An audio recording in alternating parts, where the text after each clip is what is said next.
Nanginginig ang mga kamay ni Miraya na may hawak na paintbrush habang nakikita niya si Conrad.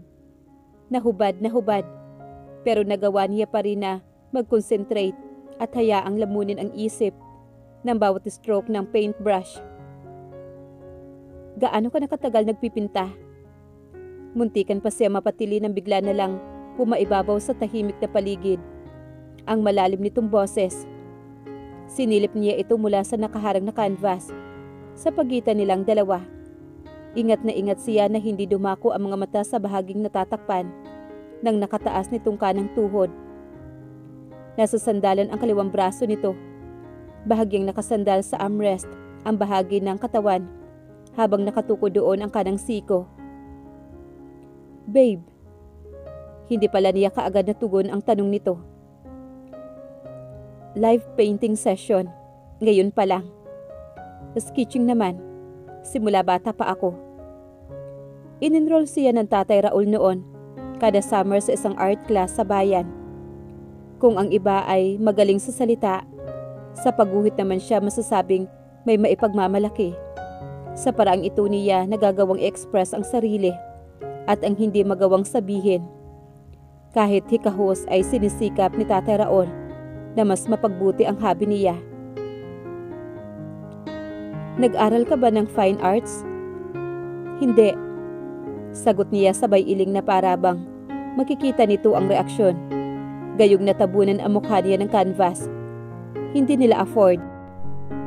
Noong umuwi siya ng Tugigaraw at nagdesisyon doon na mag-aral, nakakahiya nang tumanggap ng alok ng tulong ni Tatay Raul mula kay Lolo Alvaro. Nakita ko yung mga sketches mo. Sa isang lumang notebook mo pa, talagang naisipang gumuhit. Kaya naisipan mo akong surpresahin ng ganito. Matamis itong umiti sa kanya. Nagpatuloy sila sa ginagawa. Tingin pinta. Paulit-ulit ang bawat detalye ng katawan nito ay kinakailangan niyang pagtuunan ng pansin. Pati ng peklat nito sa kaliwang dibdib ay maayos niyang nakopya. Kapag nagtatalik sila, madalas niya itong haplusin. Hindi niya alam ang storya sa likod niyon, pero ramdam niyang malaking bahagi iyon ng pagkatao ni Conrad. Kapag tinititigan niya iyon, dama niya ang malakas na koneksyon nilang dalawa.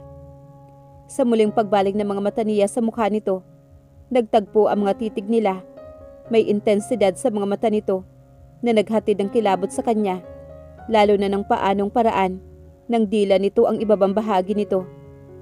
Nag-iwas siya ng tingin. Kapag nagtagal ang pagtitigan nila, baka hindi niya magawang tapusin ang ginagawa. Napakainit ng titig ni Conrad.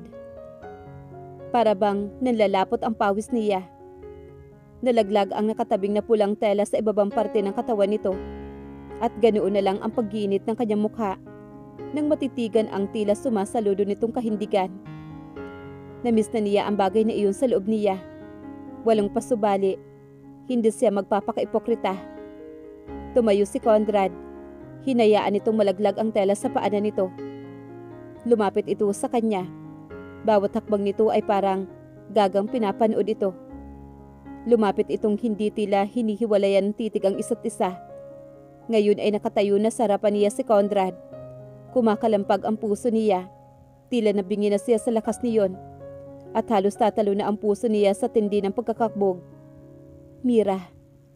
Napasinghap siya nang maramdaman ang tila pagtusok ng matigas na bagay sa kanyang puson. Babe. Pumaypay ang mainit at mabango nitong hininga sa kanyang mukha. Nagipagsukatan siya ng matitiim na mga titig ni Conrad. Umangat ang kamay nito at marahang hinaplos ang gamit likod na palad nito hanggang sa marahang hinagod ng daliri nito ang pisngi niya. Ibinako ni Conrad sa pisngi niya ang mga palad nito. I missed you. Sa isang iglap ay nagawang tawirin ni Conrad ang pagitan ng mga labi nila. Tila ito nawawalan ng pagtitimpi sa sarili. Ang kamay nito ay walang pag-iingat na pinisil ang dibdib niya, daan upang mapadaing siya ng malakas. I missed you. Huminto ito sa paghalik at sinuyod ng tingin ang buo niyang mukha. Mas lalong makapugto ang halik na pinagsaluhan nila pagkatapos. Umangat siya sa ere ng walang kahirap-hirap. Kaagad na pumulupot ang mga binti niya sa baywang nito. Nakulong sa magkahugpong nila mga labi ang daing niya nang magtama ang mga gitna nila. Naramdaman niya ang pagsayad ng likod niya sa matigas na pader. Nakapikit siya ng husto sa leeg niya at nagpatuloy sa paghahalikan silang dalawa. Mapusok, nakakaliyo ang mga halik ni Conrad. Halos isubo na nito ang buong bibig niya at ang dila ay naging mas malikot pa. Hinihingal siya nang pakawalan nito ang bibig niya. Conrad, daing niya sa pangalan nito. Gumapang naman pa ibaba ang kamay nito at napakagat-labis siya nang marinig ang pagkapunit ng panloob niya. Napasinghap naman siya nang simulan nitong bigyan ng nakakalasing na sensasyon ang bahaging iyon. Mabilis na naglabas-masok naman. Nagsimula na rin kumilos ang kanyang katawan base sa sensasyon na ipinagkakalob ng mga daliri nito. Pakiramdam niya ay sobrang init ng katawan niya. Nagagawa niya makipagsabayan sa bawat haplos at halik ni Conrad. Kung ilang beses siya nagpaubaya ay hindi na niya matantiya pa. Sa bawat kalabit kasi nito ay hindi malang niya makuhang tumanggi. Gusto ng katawan niya. Matapos ang mahabang oras, ay pagod siyang yumipyup sa ibabaw nito. Namamasa na ang katawan niya sa pawis. Halos hindi na niya maibuka pa ang mga mata. Sleep tight. Mabining halik ang ikinintal nito sa kanyang noo, habang patuloy ito sa mabining paghaplos sa likod niya. Mami? Hindi inaasahan nila si Mami Liana kinabukasan. Mabuti na lang at hindi sila naabutang naglalampungan sa sala. Mira, ang ganda mo anak. You're glowing. Sinipat nito ang mukha niya nang nakahawak ito sa baba niya. Nakakapagpahinga po ako ng maayos dito sa farm, Mami. Mabuti kung ganun, Iha. By the way, where's your husband? Ngayon lang yata walang dalang groceries si Mami Liana. Maliban sa 2 layers ng pizza, wala nang ipinasok pa ang driver sa loob. Nasa ilog po, namimingwit Mami. Talaga? Habang nilalantakan nila ang pizza, ay panay naman ang kwentuhan nila.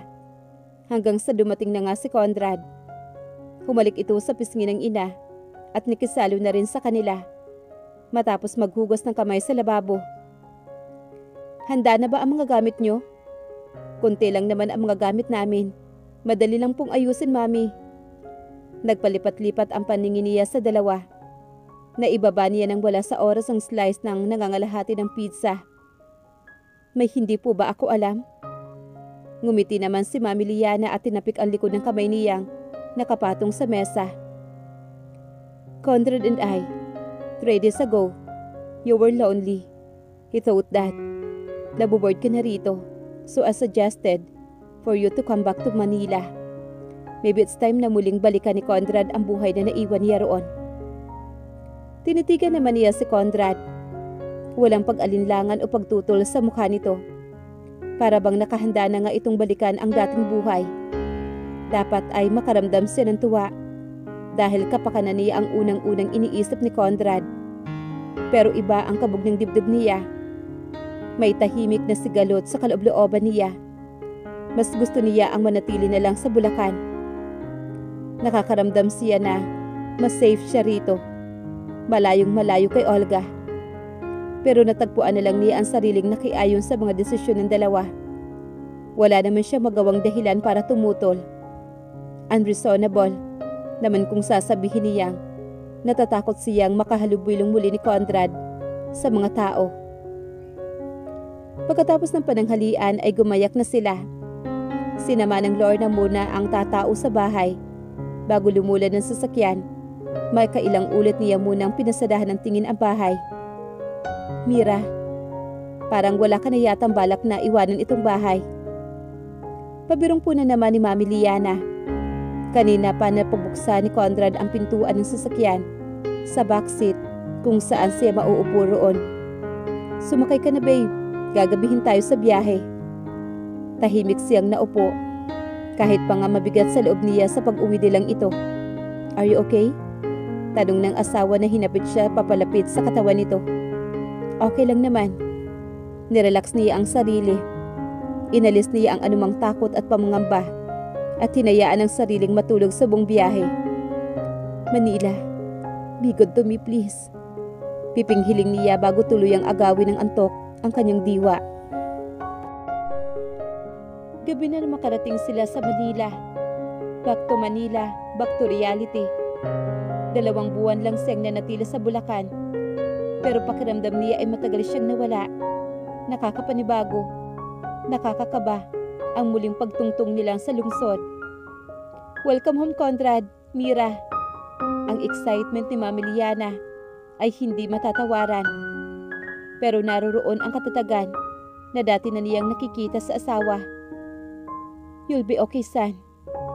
Inakbayan ni Mami Liana si Conrad. "Oo naman, Mami. As long as nakasama ko ang asawa ko, I'll be fine." Sa unang gabi nila sa kondo, halata ang paninibago nila pareho. Tahimik na pinakikiramdaman niya ang asawa habang inaayos ang higaan nila. Nakapamulsa ito sa suot na sweatpants at nakatunghay sa mga ilaw sa labas. Ilang buwan na tanging mga bituin ang nagsisilbi nilang entertainment sa gabi kapag ayaw nilang mamanood ng TV. Nilapitan niya ito at niyakap mula sa tagiliran. Umakbay naman ito sa kanya at hinalikan ang bumbunan niya. "Masyado lang siguro tayong nasasanay sa buhay probinsya." "Siguro." Muli itong tumitig sa labas. "Alam mo ba kung anong iniisip ko? Kung wala siguro ang wedding photo natin, sa sala malamang na hindi ko aariin ang kondo na to."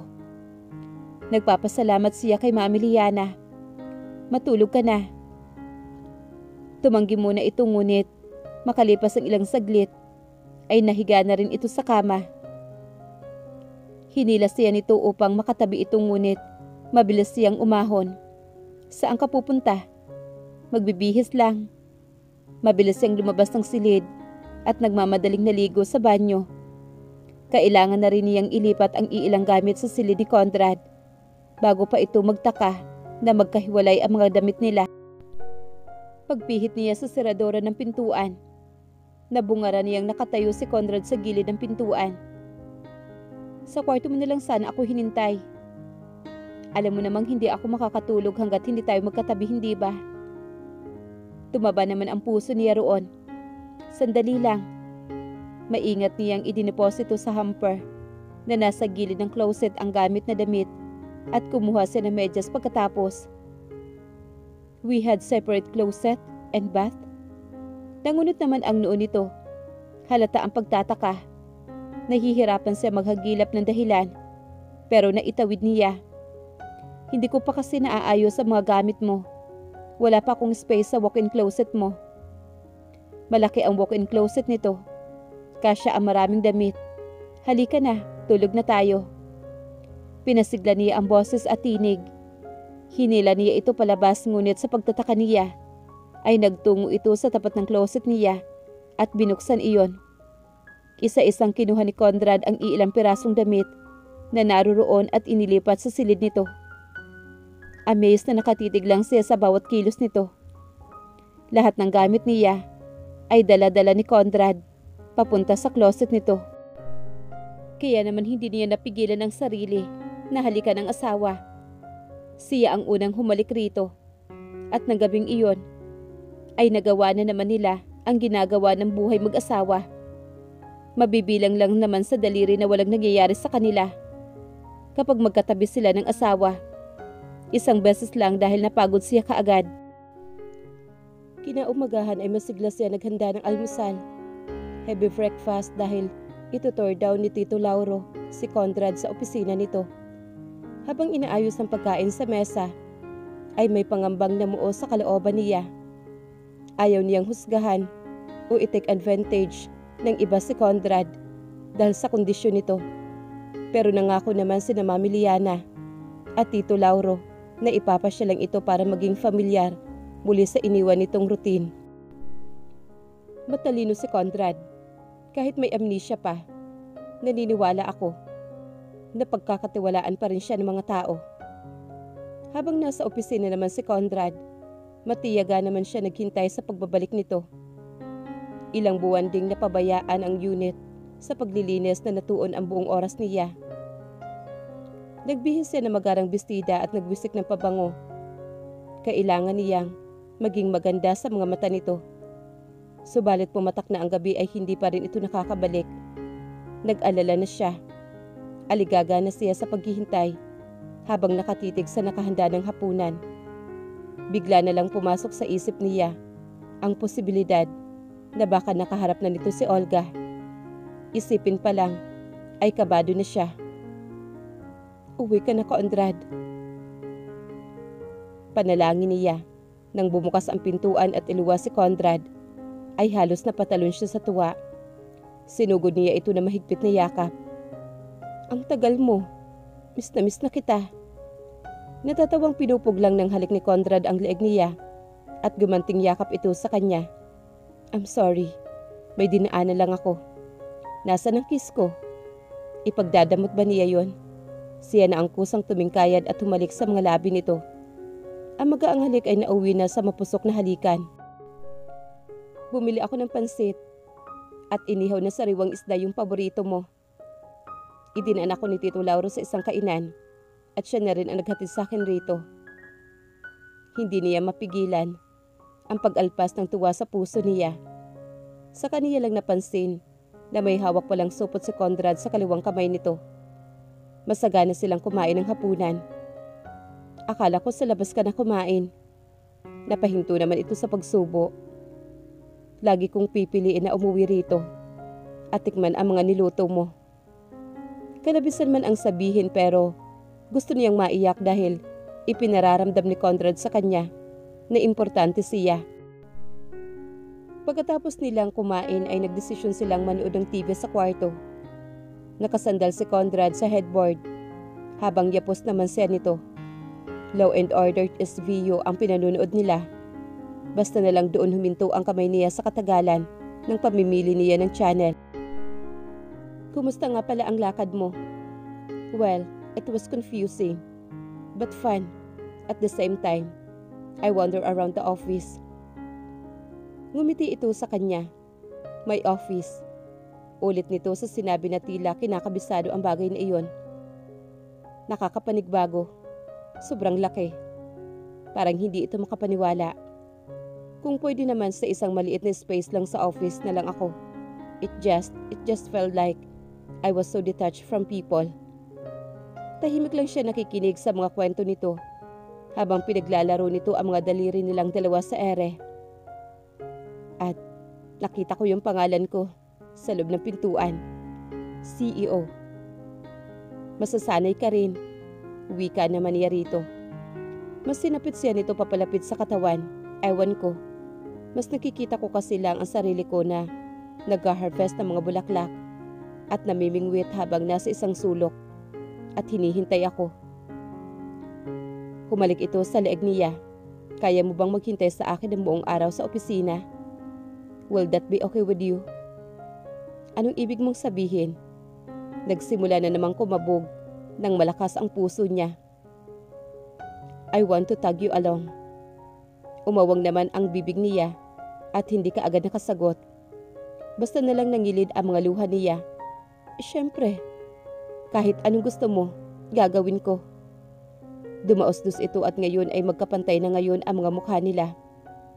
Is that really okay with you? Tumango siya ng mabilis at sunod-sunod. Ayaw mo bang magtrabaho? Bakit? Trabaho din naman ang maging asawa mo at alagaan ka. Pinaraanan nito ng likod ang palad ang pisngi niya. We can find a position for you. Para naman magkalapit lang tayo. Or maybe, pwede tayong magtayo ng art studio mo. Doon malapit lang din sa opisina. What do you think? Pati mga mata nito ay kumikislap sa excitement. Kahit ano, Conrad, kahit ano.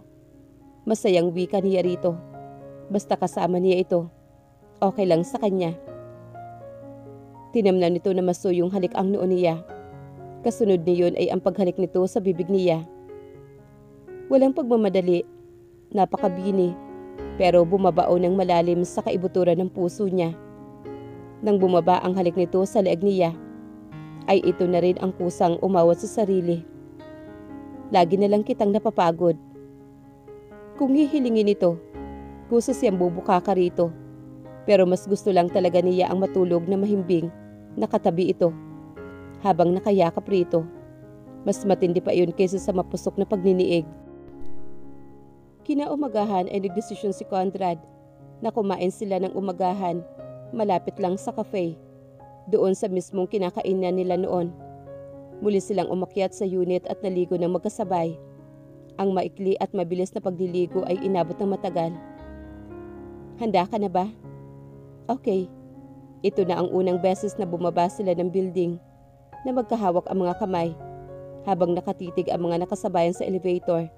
Sa magkahawak nilang mga kamay, nakaramdam siya ng kakaibang sigla. Kahawak kamay niya ang asawa niya.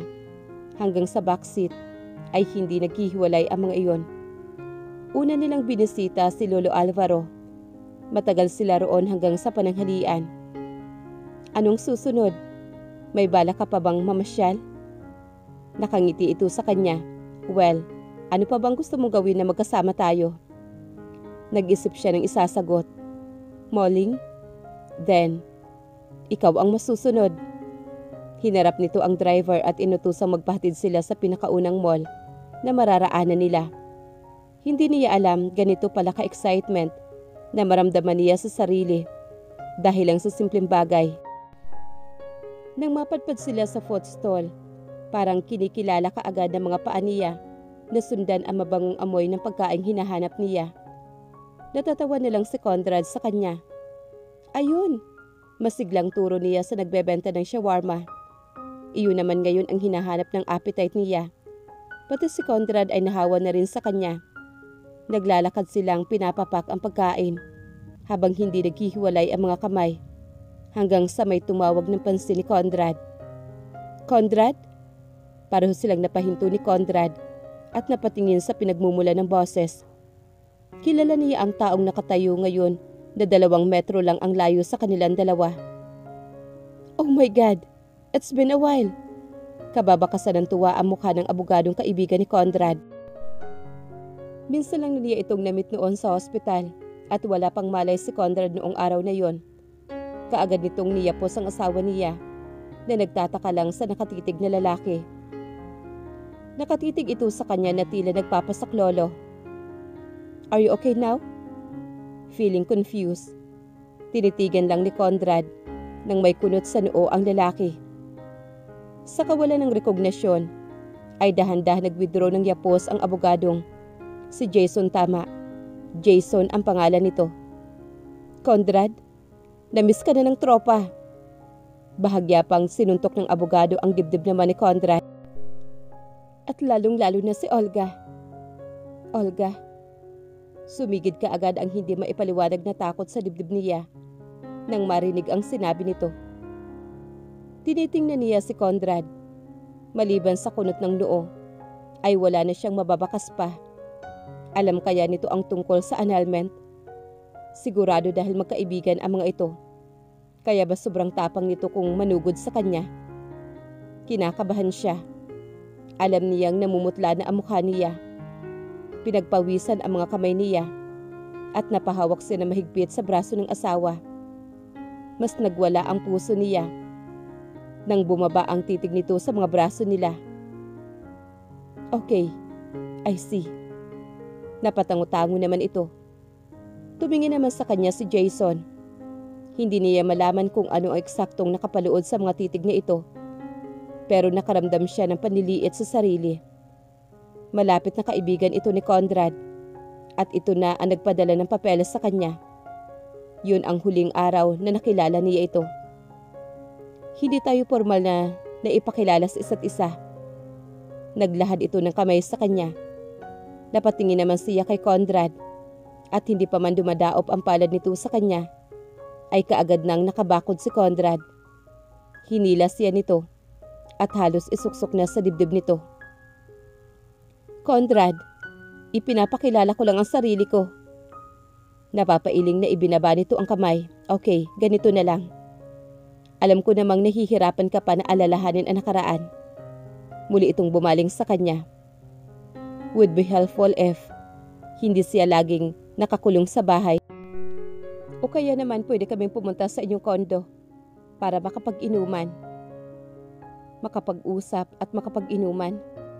At malalaman na ni Conrad ang totoo at kamumuhian siya nito. Pwede namin gawin yun, Mrs. Alvarez. May nakatagong kahulugan sa pagtawag nito ng Mrs. Alvarez. Pakiramdam niya, tinatamaan ng bomba ang puso niya. Kung nangyaring nakilala kaya siya ng mga kaibigan ni Conrad, magagawa kaya siyang magustuhan ng mga ito. Mauunan ako sa inyo, pero asahan mong pupunta kami sa inyo soon. Laking pasasalamat niya nang umalis na nga ang lalaki. Pero bago ito lumayo ay isang mapanuring tingin muna ang iniwan nito sa kanya. Si Conrad naman ay nasundan ng tingin ang abogado. Alam niyang may nasaling sa kaloob-looban nito. Nabawasan ang enerhiya nito. Pag-uwi nila ay tahimik lang itong nakamasid sa labas ng bintana. Hawak pa rin ito ang kamay niya. Pero tila may kakaiba sa kanyang pakiramdam. Nagsisimula ng sumilip ang realidad. Sa pagtulog ay yakap pa rin siya ni Conrad. Kahit papaano ay nababawasan ng bahagya ang worries niya. Yakap lang nito ay sapat na para ihele siya sa mahimbing na pagtulog. Ang malalim na pagtulog niya ay nabulahaw nang maalimpungatang wala si Conrad sa tabi niya. Napabalikwas siya ng bangon. Kulang ang pakiramdam niya na wala sa tabi ang asawa. Dinampot niya ang roba sa couch at lumabas ng silid. Malamlam ang ilaw sa sala kung saan natagpuan niya si Conrad na nakatanaw lang sa labas ng glass wall. Tila lumulusot ang mga titig nito sa salamin at malalim ang iniisip. Nasa pagitan siya ng balak na lapitan ito o hahayaan na lang. Huli na para bumalik sa silid nang lumingon ito sa kanya. Kaibigan ko ba talaga siyang matalik? May namuong bara sa lalamunan niya. And si Olga, sino siya? Mas lalong bumigat ang pakiramdam niya sa magkasunod na tanong nito. Si attorney, matalik mong kaibigan. Si Olga naman, siya ang best friend mo. Siya yung nasa hospital noon. Ilang saglit itong natahimik at nakatitig lang sa kanya. May kaibigan akong matalik na babae. Oo. Inobserbahan niya ang bawat ipinintang reaksyon nito. Ang puso niya at sikmura ay tila nagpaligsahan na sa kaba. Bakit hindi mo nabanggit ang lahat ng to sa akin? Dahil sinadya niyang huwag banggitin. Wala siyang malamang sagot sa tanong. Napatungo na lang siya kagat ang ibabang labi habang pinagsaliko ang mga kamay. Napatitig siya sa ngayon ay pinagkukuskus na niyang mga daliri sa paa. I'm sorry. Tila saglit itong nanatiling walang imik. Sa pag-aakalang nagalit ito, ay minabuti niyang magpaalam. Hahayaan na muna niya ang asawa. Pero nakadalawang hakbang pa siya nang maramdaman ang pagpigil nito sa kamay niya. All of a sudden, nahila siya nito papalapit. May puwersa ang pagkakahila nito kaya naman ay halos maantig ang pusngi niya sa matigas nitong dibdib. To her surprise, niyakap lang siya na mahigpit ni Conrad. Sobrang higpit. I'm sorry. Hindi ko gustong magtaas ng boses. Sinisinghot-singhot nito ang buhok niya. Napapikit siya ng mariin. Paano pa kaya kung malaman nito ang ginawa niya? Siguradong kamumuhian siya nito. Naramdaman niya ang pag-angat ni Conrad ng baba niya. Hindi niya napaghandaan ang ginawa nitong pagsibasib sa mga labi niya. Iba ang halik ni Conrad ngayon. Puno iyon ng gigil. Tila ba naglalabas ito ng hindi lang init, kundi ng matinding frustration. Sakop ang bibig na iginiya siya paatras ni Conrad hanggang sa couch sa sala. Nakaupo na si Conrad. Pagkatapos ay pinaupo siya paharap sa kandungan nito. Kay bilas nitong nahubaran siya at basta na lang tumilapon sa carpet ang mga damit nila. Para itong batang uhaw na uhaw at ang tanging nagawa niya na lang ay salubungin ang init na ipinagkakaloob nito sa kanya. Tinulungan pa niya ito na hubarin ang lahat ng saplot sa katawan. Tila nahihirapan na itong huminga. Ang mga daing nito ay hindi na niya mapangalanan. Mira.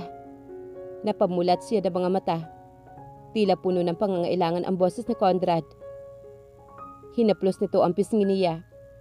Bahagya itong bumagal sa paggalaw at pinaraanan ng hintuturoan na kaawang niya mga bibig. Senyales iyon na muli na namang lalabas ang init sa mga katawan nila.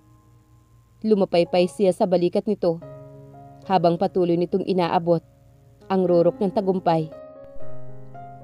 Sa loob ng ilang segundo ay magkayakap lang ang namamawis na hubad ng mga katawan nila habang nagpapaligsahan naman ng mararahas na paghinga. Hindi doon natapos ang pagniniig nila. Ilang beses din nilang pinagsaluhan ang mainit na tagpo sa ibabaw ng kama nila. Pareho silang dalawa. Hindi sila nakokontento sa isang beses lang. I love you. Matapang niyang saad. Mahal na mahal niya ito at nakahanda siyang ialay ng buong puso ang anumang meron siya. I love you, babe. Sagot naman ni Conrad at nakangiti ito sa kanya. Hindi siya sigurado kung nagmumula iyon kay Conrad, pero sapat na para mapuno ng labis-labis na tuwa ang puso niya.